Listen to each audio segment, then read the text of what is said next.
Shabbat Shalom. Damos la bienvenida a todos los presentes y los que están conectados en este momento por Instagram. Bienvenidos todos. Pueden sentarse, amados. Y también damos, saludos muy fraternal para nuestras hijas allá en San Cristóbal, nuestro Roy allá en San Cristóbal, Josué Bellejo, su familia y los que los acompañan. También en Alto Miradino, Adía Bellejo y su esposa Jessie, y todos los que lo acompañan también, y en Maracayo, Efraín Bellejo, también con su esposa Jessica. Le damos un saludo muy intenso, muy fuerte a cada uno de ellos. Bien, la parcial de esta semana está muy buena. Bueno, para mí, ¿no? Comienza con este paso, el versículo 21, el capítulo 21, 1. Adonai dijo a Moisés, Emor, habla, a los Juanín, sacerdotes, los hijos de Aarón, diles a ellos, ningún Cohen, ningún sacerdote será así inmundo por ninguno de su pueblo que muera. La Torá aquí se refiere a los sacerdotes, a los Cohen. Ellos tenían una condición superior a las otras personas porque ellos eran servidores directos de Dios. Ellos llevaban el sacrificio a Dios. Es por eso que Hashem les dio mandamientos especiales. Recordemos, hermanos, que después del último sacrificio ofrecido al Eterno por nuestro Rebbe Mashiach Yeshua, que el tribunal sacerdocio ya no es solo de la familia de Aarón, y por lo tanto que todos los israelitas, todos los judíos somos Cohanim, somos sacerdotes.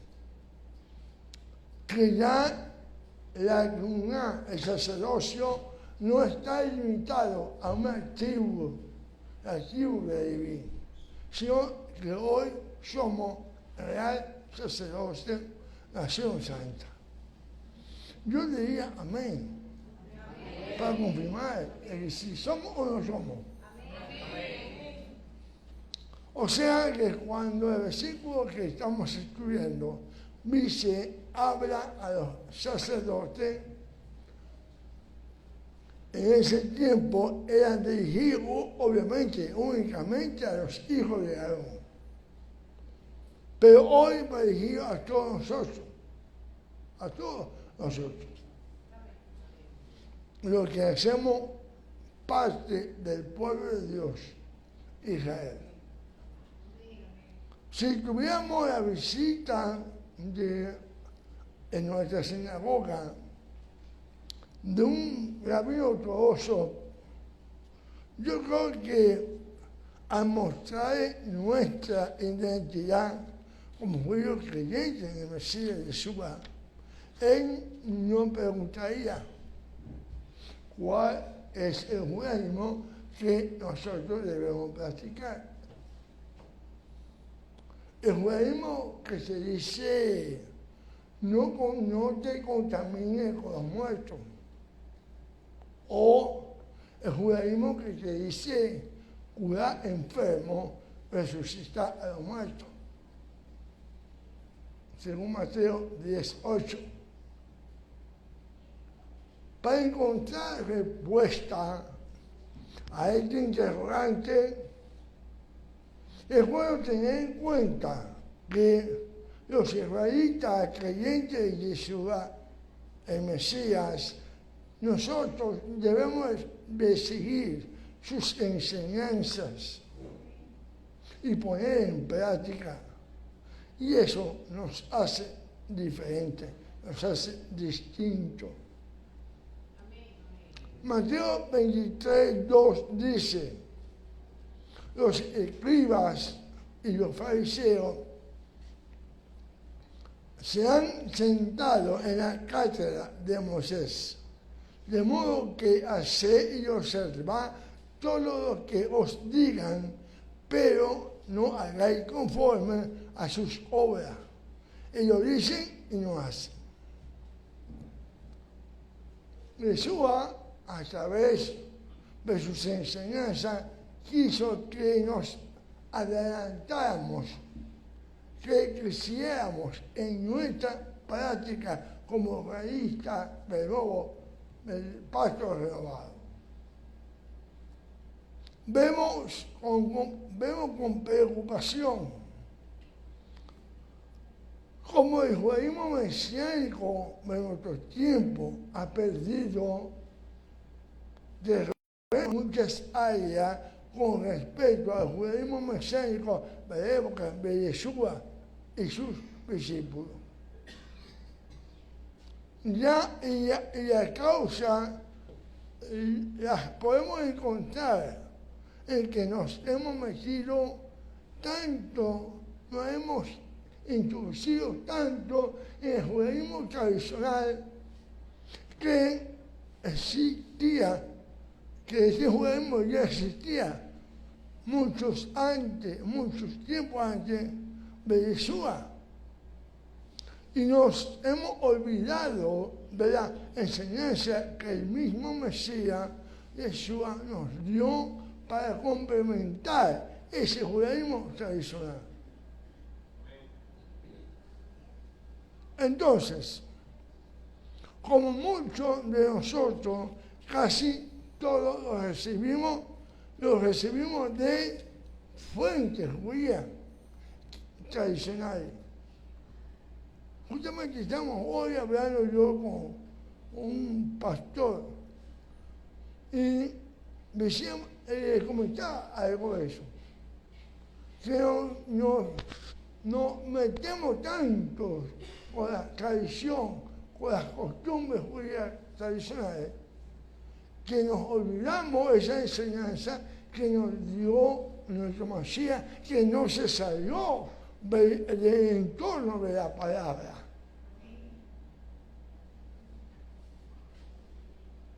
Fuentes judías tradicionales, nos metemos, nos sumergimos, y como judíos tradicionales, como todos sabemos, nada tiene que ver con Yeshua. Y si algo tiene que ver, y si algo lo mencionan, es para criticar lo que hizo o lo que es. Entonces, terminamos olvidando la enseñanza de nuestro Rey Mesías, y nuestra sinagoga se convierte en ¿qué? En sitio lleno de ritualismo judío, pero sin mover de Ruach HaKodesh, sin mover del Espíritu Santo. Y déjame decir que se veía hace más de 2000 años. Ya se movía el Espíritu Santo, hace más de 2000 años. Amados, para el bien del mundo que nos rodea, tenemos que volver a las enseñanzas de Yeshua y dejar que el Ruach HaKodesh se mueva a su voluntad en medio nuestro. en cuanto a la relación que debemos tener con un cadáver, bueno es aclarar que debemos ser cuidadosos, obviamente. ¿Sí? Tenemos que ser cuidadosos. Cuando tocamos un cadáver hoy día, nos contamina. Es más, son correctas las costumbres judías al respecto. Existe la costumbre de lavarse la mano a salir de un cementerio. Y eso no está mal, sino la tradición judía. También existe la costumbre de lavar inmediatamente toda la ropa que se usó para ir al cementerio, incluyendo los zapatos. Y eso no está mal. Porque científicamente está comprobado que del suelo hay un vapor que emerge de la descomposición del cuerpo de los que están allí. A pesar de que están bien cerrados, siempre hay un vapor realmente que sale. Pero ser tan quisquillosos y prevenidos con los muertos puede hacer que perdamos oportunidades de ser utilizados por el Eterno para que su nombre sea exaltado. Puede que no oigamos la voz de Rúa del Eterno que nos diga, ora por él. Y pone las manos y resucitará.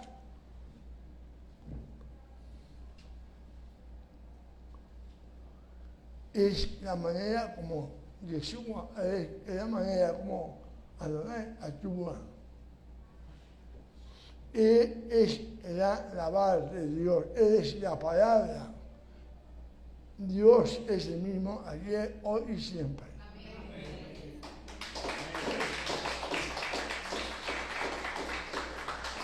Acordemos que algunas resurrecciones que son expuestas, narradas en la Sagrada Escritura.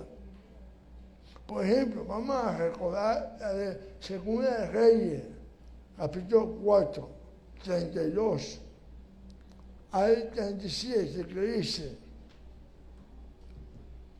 cuando Elisha llegó a la casa, allí estaba un niño muerto y acostado en la cama. Él entró, cerró la puerta tras ambos y oró al Eterno.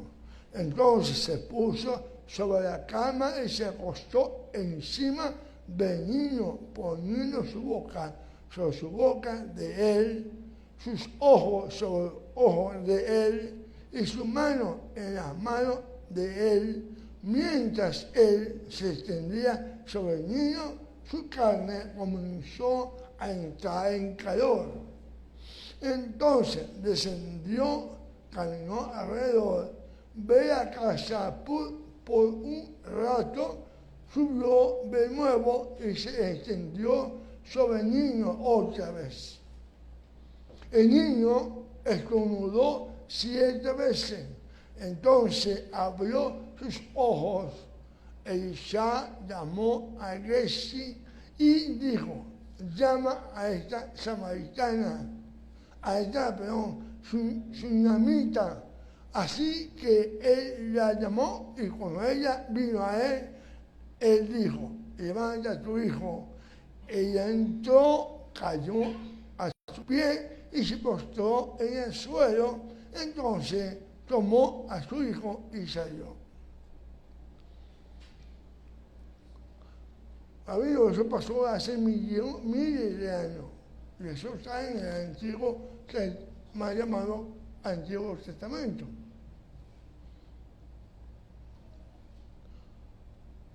veamos algo más nuevo entonces. En nuestro amado y cada vez menos ponderado entre los judíos, el rabino Pablo, que tenía muy bien claro el hecho del sacerdocio de todos nosotros, los israelitas del nuevo pacto, el pacto renovado, tuvo una experiencia parecida. Por eso dije, vamos a ver algo un poco más nuevo. Hechos 20, 7 al 12.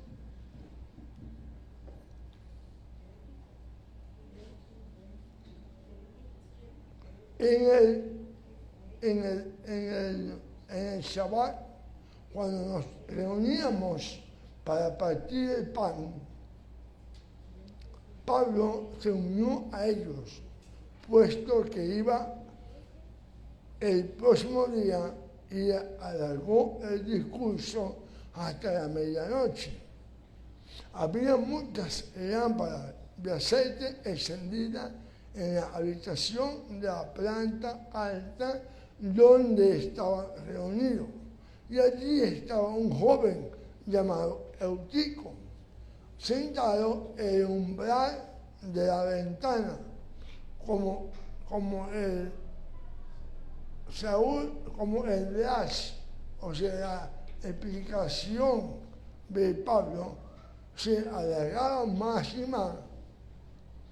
Eutico se puso más y más soñoliento hasta que finalmente se durmió profundamente y se cayó del tercer piso a la tierra.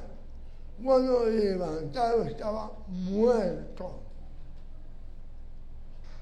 Pero Pablo bajó, se tiró sobre él y le abrazó, diciendo: no se preocupen, está vivo. Entonces subió de nuevo, partió el pan y comió. Continuó hablando hasta el amanecer y luego se fue. Así que con gran alivio llegaron al joven a su casa vivo. ¿Lo dejo así? Ahora, ¿qué hubiéramos hecho nosotros hoy día en ese caso? Si abrazamos el judaísmo tradicional, nadie lo toque, no lo toque, no lo toque, porque contamina. Y Eutico, bien muertico.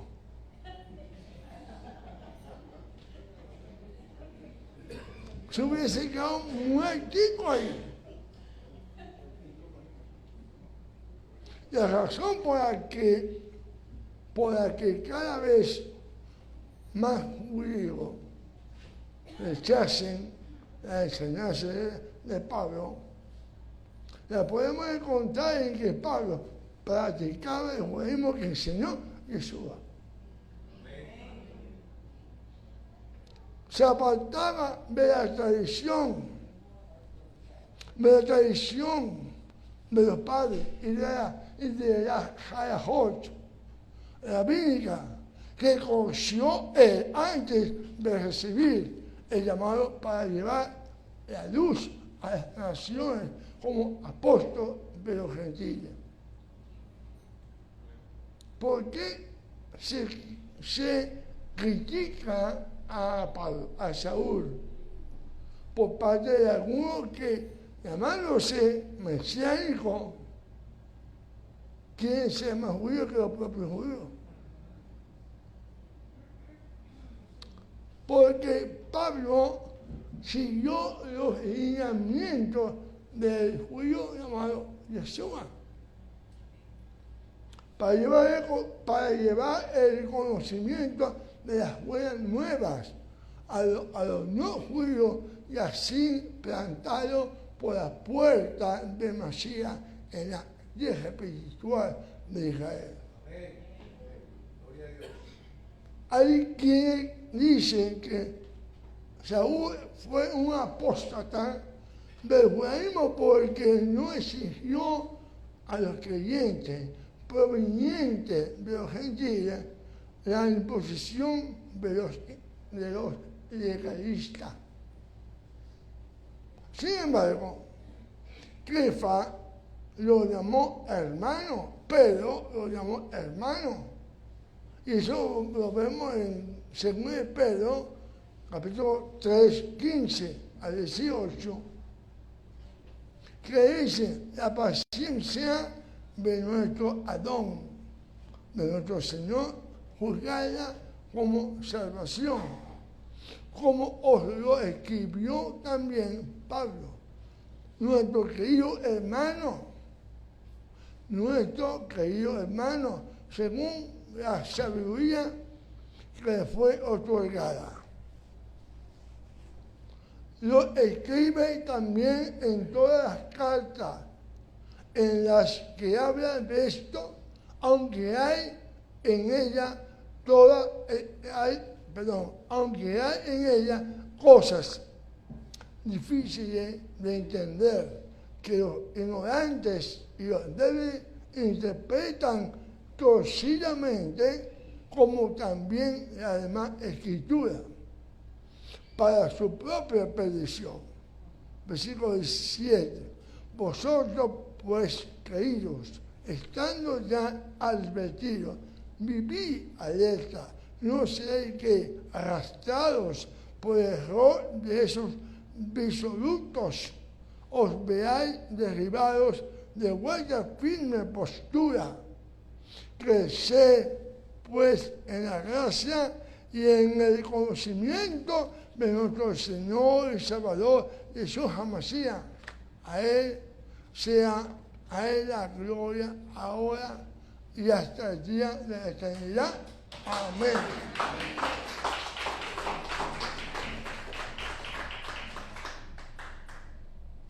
Pedro era judío de raza, ¿verdad?, circuncidado al octavo día, un líder de la comunidad judía mesiánica de allá de Jerusalén, considerado el exponente más prominente de la doctrina del Mashiach. Llama a Pablo, querido hermano, y sostiene que ha sido mal interpretado, al igual que las otras escrituras. Pablo une los escritos de Pablo con la Sagrada Escritura. No podemos decir que es un apóstata como los quieren hacer ver, mejor dicho, los legalistas de estos tiempos, para imponer sus prácticas legalistas a los convertidos entre las naciones al Dios de Israel. Volvamos al tema del judaísmo que debemos practicar.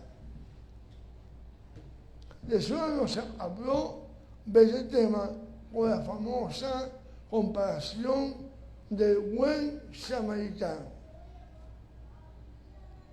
Lucas 10, 29 dice: pero él, queriendo justificarse a sí mismo, dijo a Yeshua: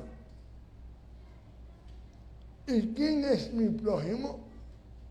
Con respecto a la pregunta, Yeshua dijo: un hombre bajaba de Jerusalén a Jericó cuando fue atacado por ladrones.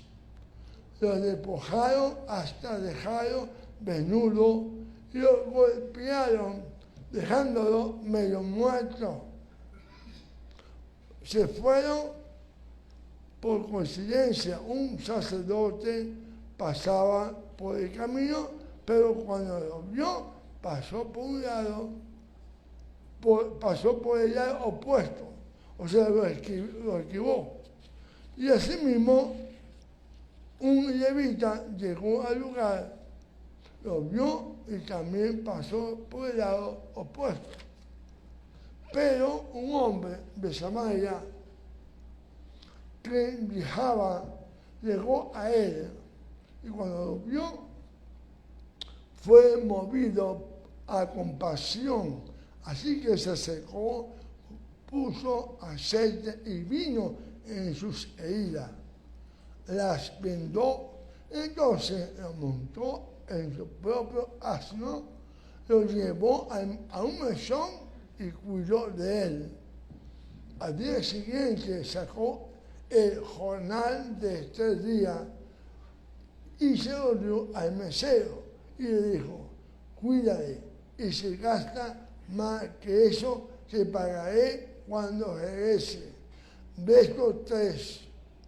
¿Cuál te parece a ti que fue el prójimo que cayó en manos de los ladrones? Le respondió, el que tuvo misericordia de él. Jesús dijo, ve y haz tú lo mismo. Más allá de enseñanza que muchas veces hemos recibido acerca de quién es nuestro prójimo o no. Y cuidado, muchos sectores judíos tradicionales y aún también mesiánicos hoy día predican que nuestro prójimo es nuestro hermano judío. Doctrina errada si estudiamos con detenimiento. Repasemos el versículo. Aquí está muy claro el por qué el sacerdote y el levita pasaron de largo. La Torá les indicaba que no se podía contaminarse con un muerto. Eso es lo que indica realmente la Torá.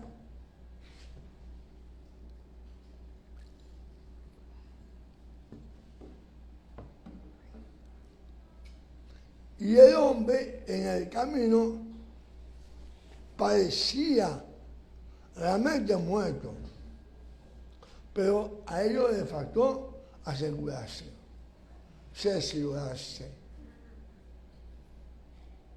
La misericordia que debía mostrar fue opacada por el temor a contaminarse, olvidando que la misericordia y la vida está primero que todo.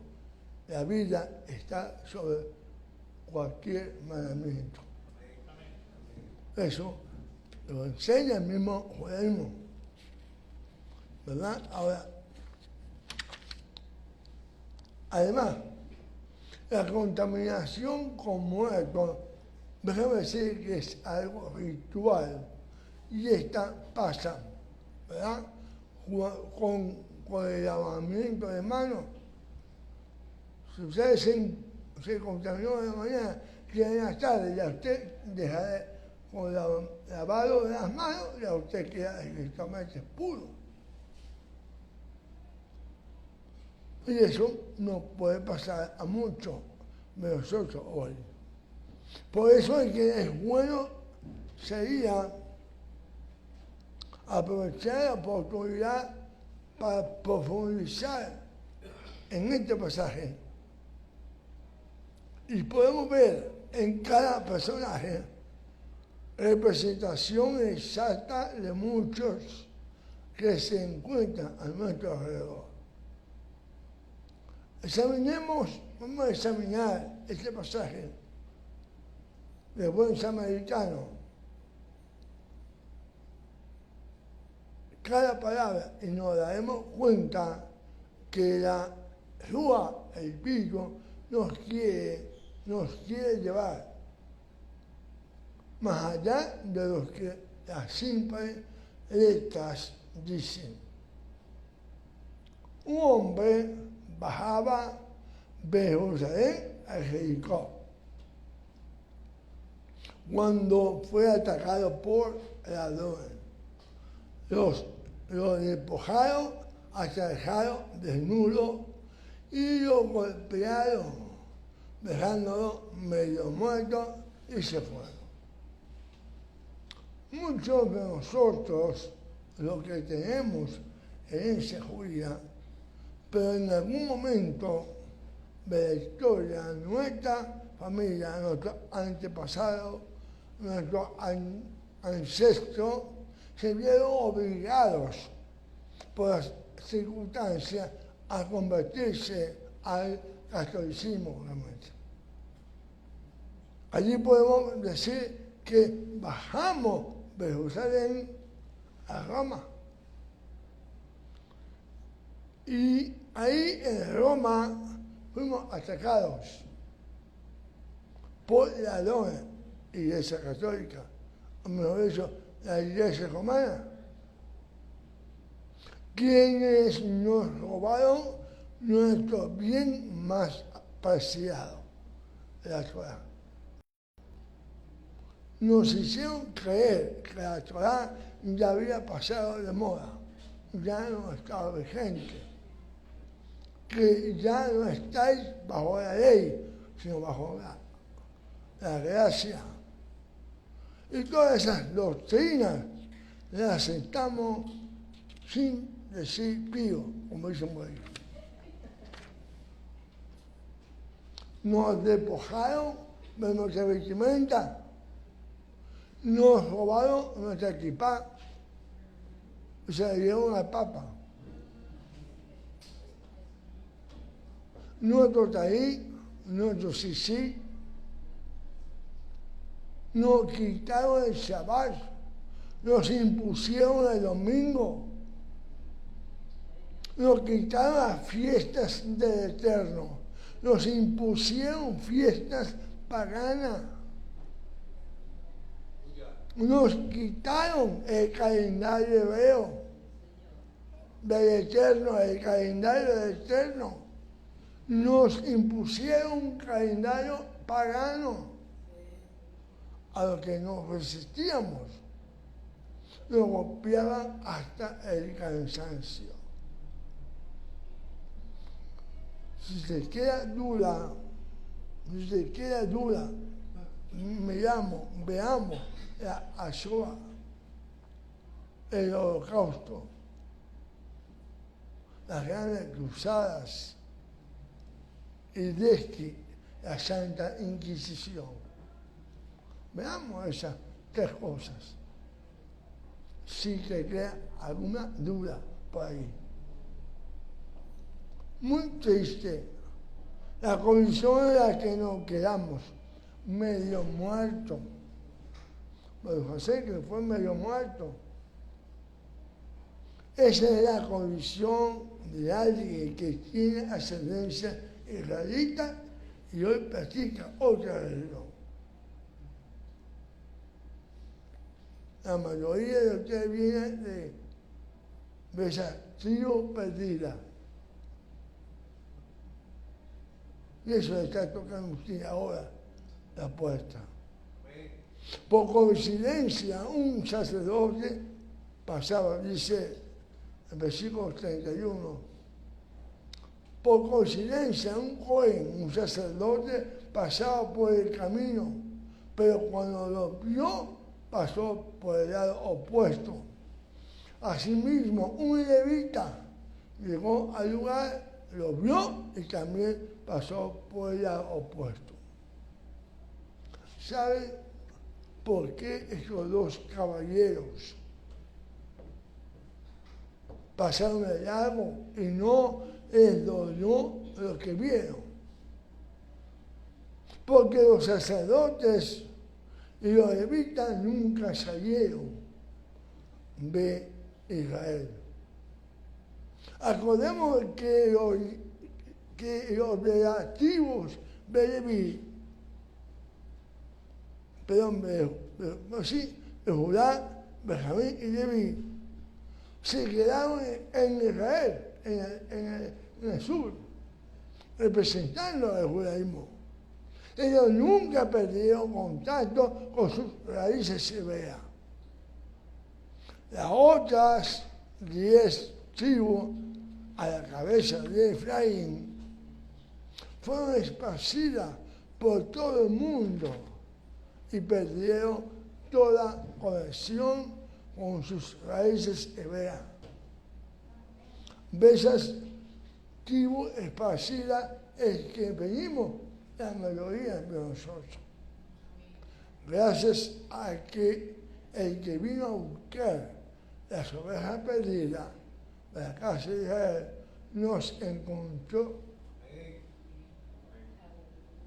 El judío tradicional nunca podrá sentir lo que sentimos aquellos que fuimos arrancados de Israel. Ellos siempre han estado allí, pero por eso el sacerdote y el levita pasaron de largo. Esa es la interpretación que yo le puedo dar. Versículo 33. Pero un hombre de Samaria, samaritano, que viajaba, llegó a él y cuando lo vio fue movido a compasión.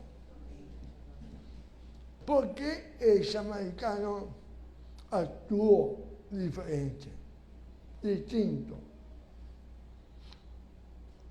Para contestar a esta pregunta, en el contexto que estamos tratando, hay que entender de dónde vinieron los samaritanos.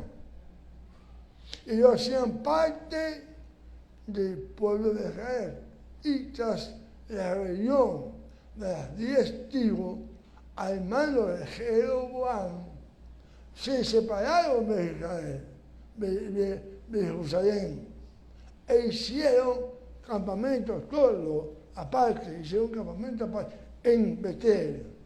Eso lo podemos ver en 1 Reyes, capítulo 12.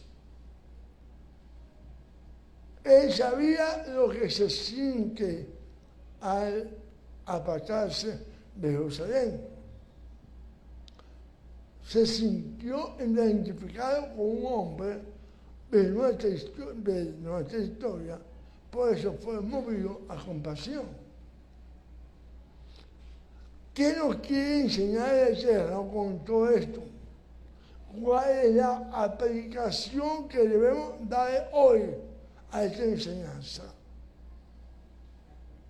Como la mayoría de nosotros, israelitas de pacto renovado, provenientes de los gentiles, miremos a nuestro alrededor y démonos cuenta que hay muchas personas alrededor nuestro que están igual a como nosotros estábamos. No la critiquemos, tengamos compasión. Compasión de ellas.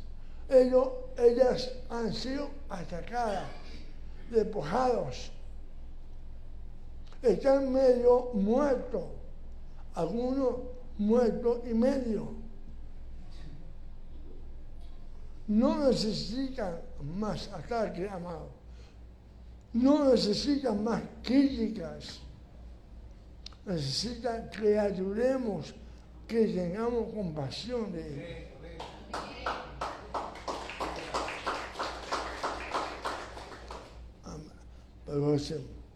Versículo 34. Dice, está escrito, así que se acercó, puso aceite y vino en su ceguera y las vendó. Entonces lo montó en su propio asno, lo llevó a un mesón y cuidó de él.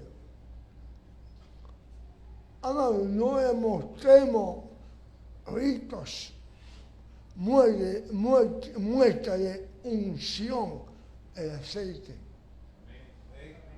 Así sanará más rápido.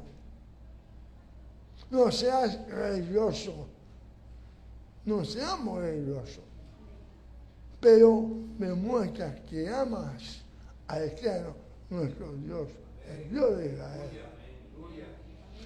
Lleva alegría el vino a su vida.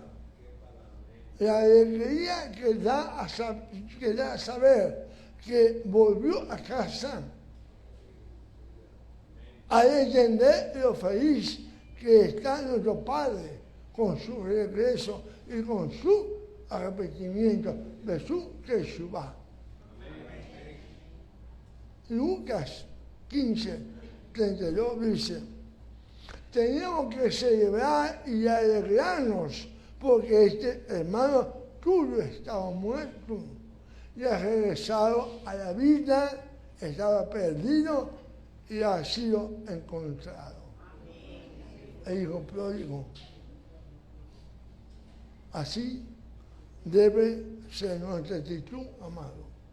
Cuando encontramos a un hermano que ha retomado a sus raíces hebreas de su fe, debemos de celebrar, alegrarnos, porque este hermano estaba muerto y ha sido encontrado, ha encontrado la vida que le habían robado. Estaba perdido y ha sido encontrado. Entonces, ¿qué debemos hacer? ¿Qué debemos hacer? Debemos cuidar de él. Tener paciencia, entiéndalo, compréndalo, porque ha sido muy maltratado. Todo lo que ven aquí, todos venimos maltratados, con heridas, algunas muy profundas, algunas más leves, pero venimos heridos. Y ha venido acá porque piensa que aquí el médico por excelencia lo va a sanar usando el vino, ¿verdad?, el aceite. Mostrémosle al que hemos encontrado el amor, que ese amor que hemos encontrado todos en nuestro Padre Celestial. Versículo 35.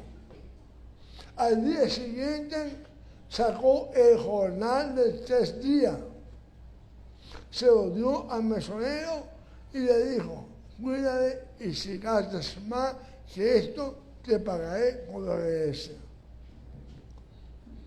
Invirtamos tiempo en su recuperación.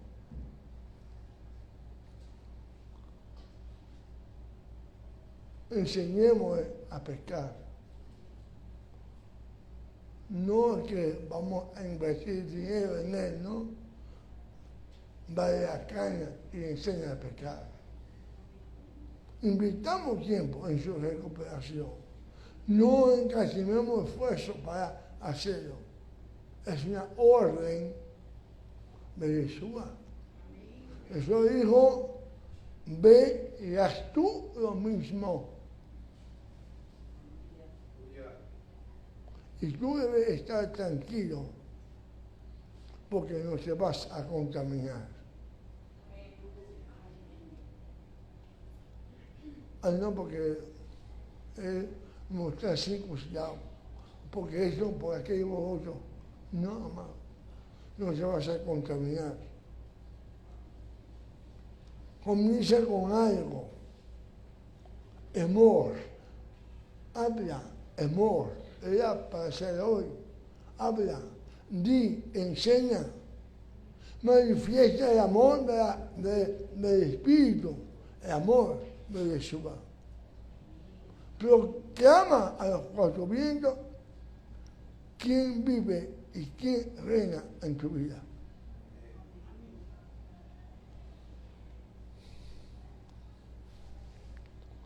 Vayikra 22, 31 al 33. Este es el segundo punto que quiero considerar. Guarda pues mi mandamiento y cumple. Yo, Adonai, y no profanéis, halal es profanar, no profanéis mi santo nombre, para que yo sea santificado. Me cuidáis, santificado, en medio de los hijos de Israel. Yo, Adonai, que os santifico, que os saqué de la tierra de Egipto para ser vuestro Elohim, yo, Adonai. En estos versículos hay dos mandamientos: guardar y cumplir. Los mandamientos y no profanar su nombre. La razón es santificar su nombre. En estas instrucciones, básicamente, se nos ordena guardar la letra y el espíritu de su Torah. Ya que guardando mandamientos, escuchen, porque guardando mandamientos yo puedo profanar su nombre. Lo que es conocido en hebreo como Hilul Hashem. Hilul Hashem. Pero si guardo su mandamiento con un corazón correcto, honesto, sincero, haré un Kiddush Hashem, o sea, santificación al nombre de Dios. ¿Qué es un Hilul Hashem? Hilul Hashem viene de la palabra halal, es su raíz. Tiene un significado en español de vaciado. Da la idea de algo vacío por dentro. Halal. De allí es que también esta palabra es usada para designar a un cadáver, un cuerpo vacío por dentro, desprovisto del espíritu que lo vivifica, o sea, el alma. El propósito por el cual el Eterno quiso darnos su Torah es porque Él quiere morar en nosotros.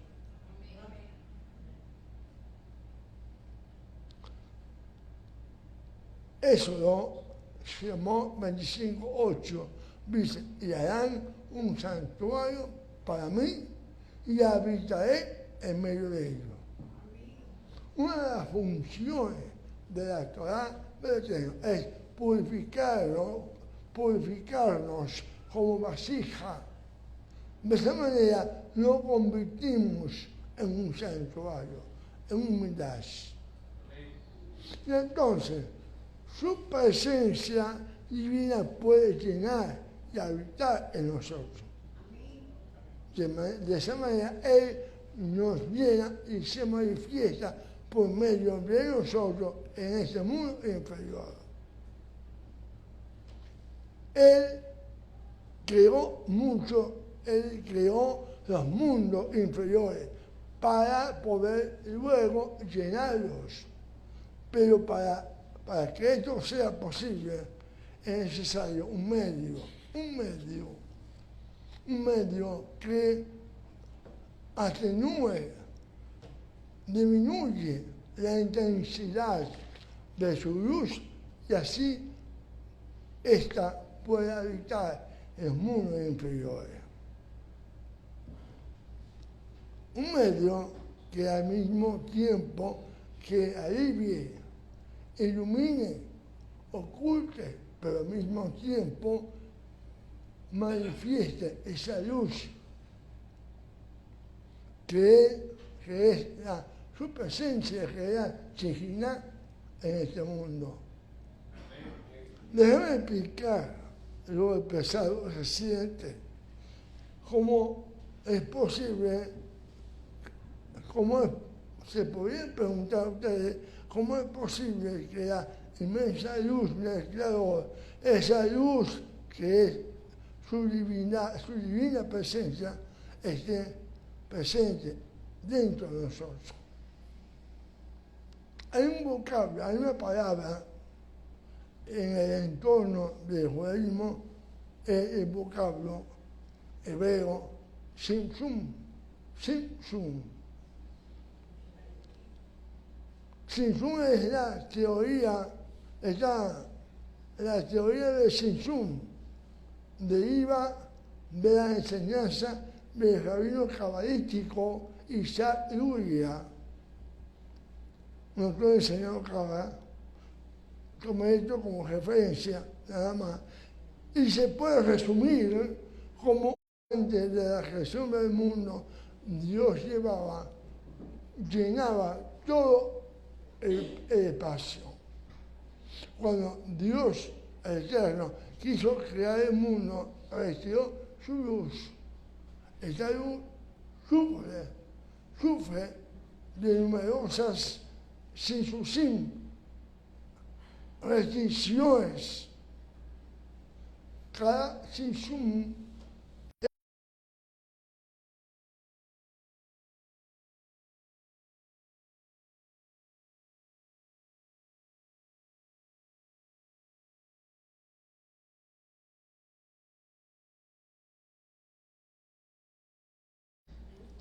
bien, Hilul Hashem es un acto o una vida que evidencia estar vacía. Una vida o acto que esté desprovista de su presencia divina. Ahora, ¿cómo me doy cuenta, no? La explicación que hay antes. Entonces, ¿dónde se transgrede el mandamiento de no profanar mi santo nombre? Con esta transgresión el objetivo de la observancia de su Torah se anula en el texto que dice: yo, Adonai, que os santifico, que os saqué de la tierra de Egipto. Mostrando que el objetivo con el cual Él nos liberó fue precisamente ese, santificar su nombre. Entonces, al profanarlo, incumplimos con el propósito de nuestra libertad, quitando a toda nuestra observancia su sentido. Definitivamente, que una persona, aunque guarde mandamiento, puede tener una vida profana, una vida desprovista de la presencia divina que la verifica, como el mismo Santo Maestro Yeshua se hizo ver a los religiosos de su época cuando dijo: guías ciegos que oráis el mosquito y extraigáis el camello. Hay de vosotros, escribas y fariseos, hipócritas, porque limpiáis lo que fuera del vaso, del plato, pero por dentro estáis llenos